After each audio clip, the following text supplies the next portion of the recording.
సదాశివసమారంభాం వ్యాసశంకరమధ్యమాం అస్మదాచార్యపర్యంతాం వందే గురుపరంపరాం.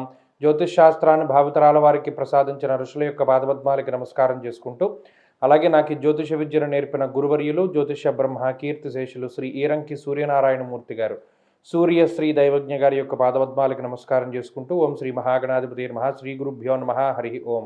వీక్షకులందరికీ నమస్కారం. అందరికీ కూడా నూతన తెలుగు సంవత్సర ఉగాది శుభాకాంక్షలు. సింహరాశి వారు ఈ నూతన సంవత్సరాన్ని చాలా గొప్పగా ప్రారంభించబోతూ ఉన్నారు.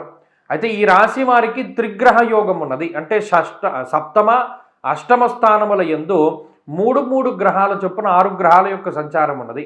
ఈ 6 గ్రహాలలో శుక్రుడు మినహాయించి మిగతా ఏ గ్రహము యోగించడం లేదు. ఈ వారంలో చంద్రబలం ఉన్నది, శుక్రబలం ఉన్నది, గురుబలం ఉన్నది. ఈ 3 గ్రహాల తాలూకు స్థితిగతులే కొంత అనుకూలంగా ఉన్నాయి.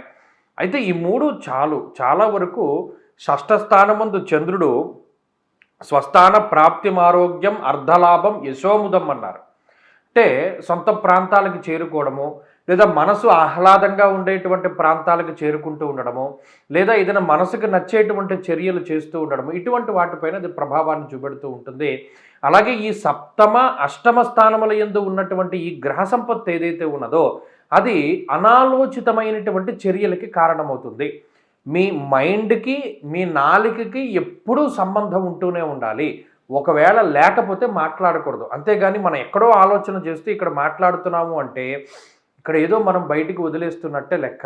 ఏవో తెలిసిపోతాయి మీ ద్వారా, పక్క వాళ్ళ యొక్క సీక్రెట్లో, లేకపోతే మీకు సంబంధించినటువంటి రహస్యాలు, లేదా చెప్పకూడనటువంటి విషయాలు, లేదా మీ మనసులో దాగి ఉన్నటువంటి విషయాలు ఏవో ఒకటి బహిర్గతం అయిపోతూ ఉంటాయి. కాబట్టి చాలా కంట్రోల్డ్గా మాట్లాడుతూ ఉండాలి.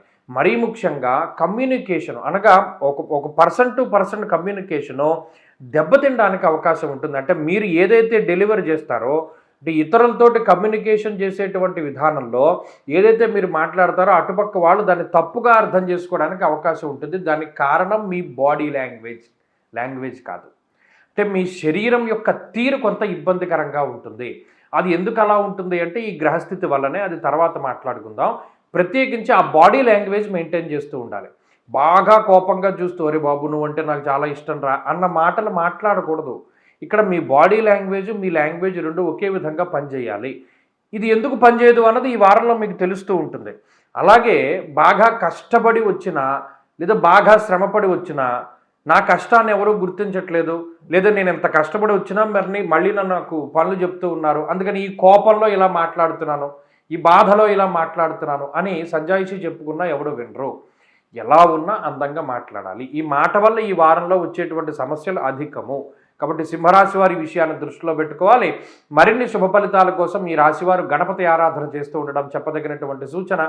ఈ వారంలో కలిసి వచ్చేటువంటి రోజు సోమవారంగా చెప్పవచ్చును. అదృష్ట సంఖ్య 2, అదృష్ట వర్ణము లేత పసుపు రంగు. తదుపరి కన్యారాశి.